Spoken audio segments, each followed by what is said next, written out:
Hello, guys. After determining where your organization is currently at with safety culture, we have to move on to employee safety attitude. The attitude employees have towards safety. What is the overall perception about safety? What are employees' overall perception about safety? What value do employees put on working safely? Do employees think management really cares about safety? Do employees feel comfortable reporting safety issues? Do they feel comfortable with that? Don't they fear, or won't they fear that they might be blamed? Because you have some environments that people suffer from blame culture. Nobody want to report something. They don't want to be blamed for it. Or somebody did something not okay. Nobody want to report that because there's no proper reporting system. So everybody is scared of that. So there is a problem. So do employees feel comfortable reporting safety issues? If there is a safety committee, are employees aware of it? Are they part of the committee? Do they attend some of the meetings, safety meetings? Are they taking part? Are they actively taking part in safety issues in their organization? You might want to look at all that to create that. You might also need to use a safety culture assessment. It might be like a checklist given to all employees. They might be trained on how to assess their workplaces.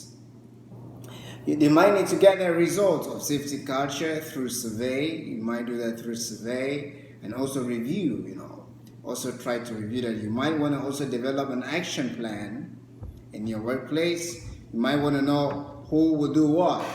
Okay, who will do what. Okay, you might want to know that. The areas of focus. What are some of the areas that you really want to focus on? Is it in where you have the machineries? Is it where people are working on height? If someone is working on height, if it's a construction site, a production site, if you're doing manufacturing, so you have different working areas and areas of focus depending on your workplace. So you might want to give it a timeline, like a timeline. Everything we need a timeline. Okay, how often do you need to carry a safety culture assessment in your workplace? How often do you need to do that? You might want to look at that as well. So those are some of the aspects that we have to continue looking at.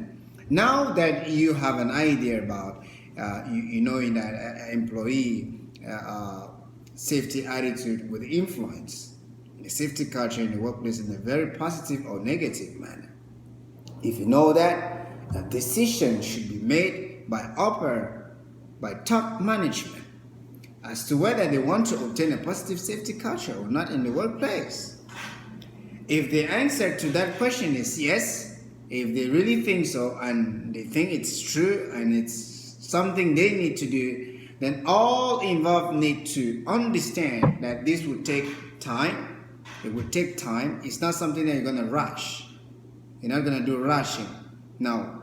Okay, there's no rush. It's something that's going to take time, dedication, commitment. People need to take part in that, dedicated in doing that. You need support, money. It's money to make things happen from everyone. So everyone needs to be part of it. Everyone is all hands on deck to make sure that they learn, they are trained, get instruction, information, supervision. There should be continuous monitoring about this safety culture in the workplace. It could take between 5 to even 10 years to realize this before you could even achieve a very low rate of injury in the workplace. It could even take up to 10 years. So it's a gradual process. It's not an automatic process. It would take time, but you definitely yield fruit if every employee or everyone on board put their hands on deck to make sure that it works. They need to be dedicated. They need to spend time. They need commitment. You need support from the top management as well, because management needs to put in the catch to make sure that certain things happen. Safety is money. It costs money. It takes time. As we look at the myth, right? As we look at the safety myth, it takes time and it costs money. If you want people to have a safe work environment, we need to put in money. You might need to be buying things, you need to be maybe doing some maintenance work, So there's a lot. Training, it would take money. If you want to get maybe a third party or trainer to come and train those employees, you need to spend money. It would take time, You look at maybe time lost at work. You don't want that there should be time lost at work. So you might want to get maybe a day or two training for that. Maybe training in a rotation or maybe things like that. So you might want to look at all that when you're dealing with safety culture. I'm going to stop here for today, and maybe next time we could communicate on that and talk about communication when it comes to safety culture. Thank you.